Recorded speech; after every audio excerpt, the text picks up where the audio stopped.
Ayan mga ka-ride buddies, oh, tinan nyo, maulan ngayon dito sa ginagarahiyan ko. Ay nakikita nyo yan, yung naka-cover na yan.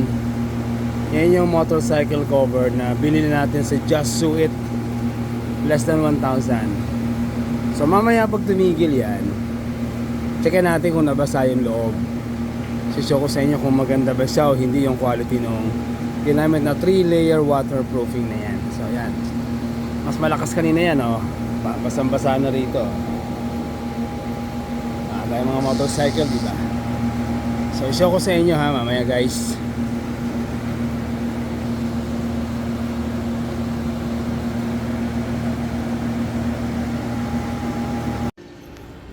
Ayan guys, oh, bubuksan na natin ha. So dry nga siya, dry. Ito nyo guys, oh. Dry na dry yung loob. Yan. Yan yung sinasabi ko na talagang effective siya. Yan, oh. Alright.